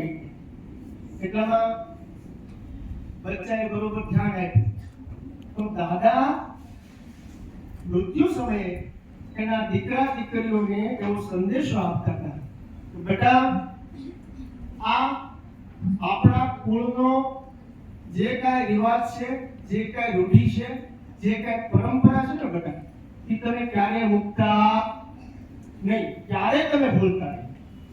અને કુળનું જેટલી પરંપરાઓ છે એનું તમે જતન કરજો. હું આજે જાઉં છું ભગવાનના ધામમાં, પણ તમે બધા સંકલ્પ લ્યો કે હું મારા ગયા પછી મારામાં જેટલા રિવાજો છે, આપણી પરંપરાઓ જે છે તમે ટકાવી રાખશો. આવું બધા પાસે સંકલ્પ કરાવે છે. તારી જાતક પક્ષીનું બચ્ચું હતું ને, એને વિચાર આવ્યો આ માણસ મૃત્યુ સમયે જો પરંપરા જાળવવાનું કહેતો હોય તો હજી તો હું યુવાન છું કે પોતે પાછા પગે પોતે પોતાના ઘરે આવી અને કીધું કે માતા, હું ખાબચનો પાણી પીવા જતું હતું, પણ રસ્તામાં આવું મેં જોયું, સાંભળ્યું, એટલે મેં પણ નક્કી કર્યું છે કદાચ મારું મૃત્યુ પણ ભલે થાય, પણ આપણા કુળની જે પરંપરા છે, આપણા ઘરની જે રીતિ રિવાજ છે એ પાલન કરવા માટે હું ક્યારેય હવે મારું મન વિચલિત થશે નહીં. તો આચાર પરમો ધર્મ, કુલાચાર, કે આપણા કુળની જેટલી પરંપરા છે ને એનું આપણે પાલન કરવું જોઈએ. તો આ રીતે આ સંસ્કૃતિ અને વિરાસતનો કાર્યક્રમ કર્યો તે બદલ જય જગની સ્કૂલ તમને બધાને પણ ખૂબ ખૂબ શુભેચ્છા. આ વસ્તુ તમને ક્યારે સમજાશે બધા? તમે રવીના ટંડનને કેટલા ઓળખે છે? રવીના ટંડન, એક્ટર્સ રવીના ટંડન એ બાળપણમાં છે ને ખૂબ તોફાની હતી અને ખૂબ ગાડી ચલાવતી હતી પાસે. એટલે એના મમ્મીએ એને બોલાવી, બેટા તું તારી ઉંમર નાની છે, ગાડી ધીરે ચલાવ, પણ તારી માની નહીં. પછી રવીના ટંડન જ્યારે મોટી થઈ ને ત્યારે એની દીકરીને એ જ પ્રશ્ન આવ્યો એને. એટલે એને પણ એની દીકરીને એમ કીધું કે હું પણ મારા મમ્મીનું માનતી નથી, પણ આ વસ્તુ ક્યારે સમજાશે તમને કે તમારી ઉપર જ્યારે જવાબદારી આવશે ત્યારે. અત્યારે બેટા તમે ભલે લાગતો હોય કે આ નાનું કાર્ય વિચાર છે, પણ ખરેખર નાનો નથી. આ બહુ મહત્વનો વિચાર છે. આપણી સંસ્કૃતિ, આપણી વિરાસત. સંસ્કૃતિ શબ્દ છે કૃ ધાતુમાંથી બનેલો, સંસ્કૃતમાં કૃ ધાતુમાંથી. તો આ કાર્યક્રમ બદલ જય જગની સ્કૂલ, એનો શાળા પરિવાર, ટ્રસ્ટીગણ, સ્ટાફ ખાસ કરી, કારણ કે સ્ટાફના સહયોગ વિના કોઈ કાર્યક્રમ શક્ય નથી. સ્ટાફગણ અને તમે તમામ બધાને પરિવાર એક સંકલ્પ, કોઈ પણ વસ્તુ આપણે નિરર્થક નથી. 16 સંસ્કાર. હવે પછીનો કાર્યક્રમ કરજો. 16 સંસ્કારનો સાહેબ વૈજ્ઞાનિક મહત્વ હું સમજાવીશ. 16 સંસ્કાર કેટલા હોય છે? 16 સંસ્કાર છે આપણે. અને એટલે આપણા દાદા કહેતા હોય, હું કહેતા હોય, તો હું મારી આવું બોલે છું, હું બોલે હરાવી બેઠો એમ કે હું કે બરાબર. આ 16 સંસ્કાર વિશે હવે પછી આપણે ગમે ત્યારે આગામી સત્રમાં ગમે ત્યારે 16 સંસ્કાર વિશે કાર્યક્રમ કરશું. આપણે 16 માંથી 2 સંસ્કાર કરીએ છીએ. ક્યાં? એક લગ્ન, એ સંસ્કાર છે લગ્ન. અને છેલ્લા જેમાં આપણે હાજર હોતા નથી તો અગ્નિ સંસ્કાર, બીજા આપણે બાળકતા હોય એને અગ્નિ સંસ્કાર કહેવાય. સમજે છે ભાઈ? તો આપણે 2 સંસ્કારનું મહત્વ રાખ્યું છે, પણ 16 સંસ્કાર સંપૂર્ણ વૈજ્ઞાનિક છે એ આપણે સમજશું. આ વાત કરી મારી વાણીને વિરામ આપું. અયમ નિજો પરોવેદી ગણનાલ કુચેતસામ ઉદાર ચરિતાનામ વસુદેવમ કુટુંબકમ અસ્તુ. ધન્યવાદ.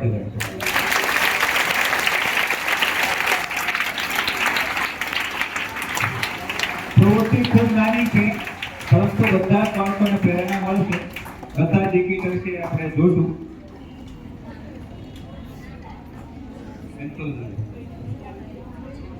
બોલ પર જોઈએ ત્યાં આગળ જતો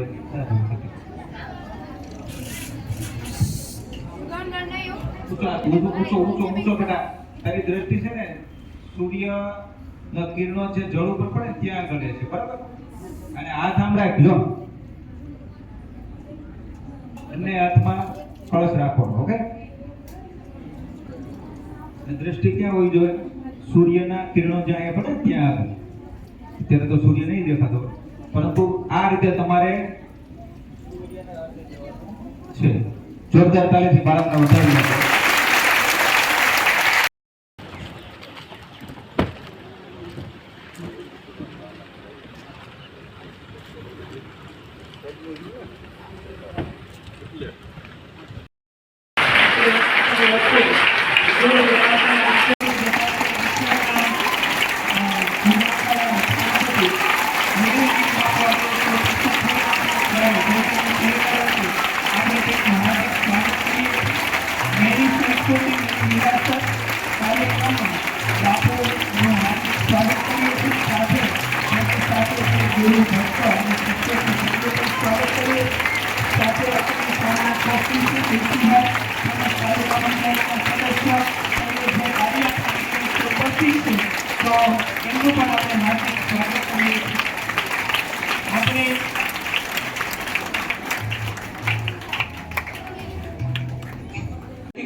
કે બાપુને પુષ્પહારથી અને ચાર વધારીને સન્માન કરશે.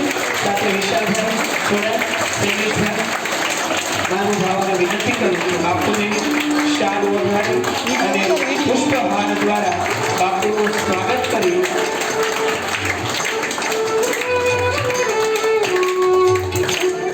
જે વસંત ફેલાવે તેને સંત કહેવાય. સાચી સુગંધ છે એ વક્રતુંડ મહાકાવ્ય સૂર્યકોટિ સમપ્રભા નિર્વિઘ્ને કરુદેવ મે સર્વ કાર્યેષુ સર્વદા. જય જય સિયારામ. વાહ, જુસ્સામાં છે છોકરાઓ બધા. સારી વાત છે. જય જનની સ્કૂલ ત્યાંની બધી સંચાલક ટીમ ખૂબ ખૂબ એનો હું આવકારું છું કે આવા સંસ્કારી અને સંસ્કૃતિના કાર્યક્રમ રાખે છે. સંસ્કૃતિ આપણને શું કરવા દે છે, શું શીખવાડે છે, એ આપણને ખબર હોવી જોઈએ કે સંસ્કાર એ સંસ્કૃતિમાં રહેલા છે. કેમ કે આપણે ખરેખર જે ભણીએ છીએ એ આધુનિક યુગનું ભણીએ છીએ. આ ભણતર અત્યારના યુગ પ્રમાણે ખૂબ જરૂરી છે, પણ આપણા મૂળના જે ભણતર છે, મૂળના જે સંસ્કાર છે, એ આપણી સંસ્કૃતિ છે, એ પાછી ભૂલાઈ ન જવી જોઈએ. એના માટે આ અથાગ પ્રયાસ કરે છે. ખૂબ ખૂબ આ ટીમને હું આવકારું છું કે આવા કાર્યક્રમ ખૂબ રાખવા જોઈએ. કેમ કે આજે અહીંયા સંસ્કૃતિનો કાર્યક્રમ છે. સંસ્કૃતિ તમને શું શીખવાડે? સંસ્કૃતિ મૂળના સંસ્કાર શીખવાડે છે. તમે એનું એક ઉદાહરણ દો. જો કે શ્રવણ એ ક્યાંય નહોતા ભણવા ગયા, એટલે સંસ્કૃતિ જ ભણ્યા હતા પહેલેથી. કેમ કે આ બધું તો પછી આવ્યું છે. આજથી 50-60 વર્ષ પહેલા આવું કોઈ ભણતર નહોતું. મેન અને મૂળ ભણતર હોય વિશ્વની અંદર તો આપણી સંસ્કૃતિ હતી. કેમ કે સંસ્કૃતિ ભણવા માટે વિશ્વના માણસો અહીંયા આપણા ભારતમાં શિક્ષા લેવા આવતા. નાલંદા, તક્ષશિલા જોઈ લો, આ બધી આપણી સંસ્કૃતિની મોટી મોટી પાઠશાળાઓ પૂરો હતી કે જેમાં વિશ્વના માણસો ભણવા આવતા હતા. અને ભણી અને હું લેતા હતા અહીંથી તો ખરેખર આથી સંસ્કાર લઈ જતા. અને સંસ્કાર સંસ્કૃતિ સિવાય કોઈ ભણતરની અંદર નથી. કેમ કે આજે આધુનિક યુગ આવ્યો તો તમે મમ્મી પપ્પા ત્યાં પહોંચી ગયા, આપણે માં બાપ બેન ભાઈ ત્યાંથી પાછા આપણે ઉલટા ચડી ગયા. પણ ખરેખર આપણે વિવેક વાળી ભાષા છે, અને વિવેક સંસ્કાર એ બધા સંસ્કૃતિમાં હમાયેલા છે. છેલ્લિયાને જોઈ લો તમે, ક્યાંય ભણવા નહોતા ગયા. એવું કોઈ મતલબ ઇંગ્લિશ મીડિયમમાં ક્યાંય ભણ્યા નહોતા છેલ્લિયા, છતાં એના માવતરના એક જ શબ્દ ઉપર જે બલિદાન દેવા બાળક તૈયાર થઈ જાય તો એ કેટલી સંસ્કૃતિમાં તાકાત હોય. એટલે હંમેશા આ તમારો પ્રયાસ એનો ખૂબ આવકારું છું. કેમ કે આપણા છોકરા એ મૂળના સંસ્કાર ક્યારે ન ભૂલી જવા જોઈએ. આજની તારીખમાં તમે જોઈ લો તો આટલું તાપમાન, અને આપણે એનું મૂળ કારણ છે કે આપણે ઝાડવા બધા ઉખેડી નાખ્યા, પાણીને ક્યાંય સ્ત્રોતમાં રહેવા દીધા, એટલા મોટા મોટા બોર પાડી દીધા, એટલે ક્યાંય પાણી ઉપર ન આવ્યું ધરતીમાં, અને ઝાડવા ઉખેડવા માંડ્યા તો ગરમી વધવા માંડી. પણ હજી ગરમી 45 ડિગ્રી લગનની છે, પણ જેવી 65 ડિગ્રી થાય ને તો આપણાથી સહન નહીં થાય. એટલે આપણે ખરેખર આ પણ એક જરૂરી છે. સંસ્કૃતિની આરે પ્રકૃતિ પણ ખૂબ જરૂરી છે. સંસ્કૃતિ તમને એ શીખવે છે કે પ્રકૃતિનું જતન કરો. કેમ કે જ્યારે પ્રકૃતિ નાબદ થઈ જાય, પ્રકૃતિમાંથી ક્રમ ઉભો થાય, ત્યારે આપણે ઓટોમેટિક વિનાશ પામી જવું. એટલે વિશેષ કાંઈ નહીં કહેતા, ખરેખર આ બધા બાળકોને એટલી સૂચના કે ચોમાસામાં એક એક ઝાડવું વાવજો, ખાલી એટલું એક એક ઝાડવું, જ્યાં આપણે ગયા ભરવાના આંગણામાં. કેમ કે એ ઝાડ આપણને પ્રાણ આપે છે અને પ્રાણથી આપણે આ જીવીએ છીએ. અને ખરેખર જે દિવસે આ પ્રાણ આપતી પ્રકૃતિ બંધ થઈ જાય તેથી ઓટોમેટિક બધું વિનાશ પામી જાય. હમણાં તુલસીભાઈ વાત થઈ મારે કે આપણે એટલા 5000 ઝાડવા વાવવા છે, બધા છોકરાઓને લઈને આવવાનું છે. પણ લગભગ તો આમાંથી ઘણા છોકરા આપણી કુલના આપણા આશ્રમમાં આવી ગયેલા છે. નહીં તો મારું માનું છે 300 છોકરાની આવી ગયા છે આપણા આશ્રમમાં. જે આવી ગયા એવું છે આંગણી કરો આશ્રમમાં આવી ગયા હોય. હા, એટલા છોકરાની આવી ગયેલા છે. આ વખતે આપણે પાછું પણ એક દિવસ આવવાનું છે અને આખા ડુંગરામાં આપણે ઝાડવા વાવવાના છે. વિશેષ કાંઈ નહીં કહેતા, ખૂબ તમારો કાર્યક્રમ દિવ્ય અને ભવ્ય. ઓમ નમો નારાયણ, જય સિયારામ.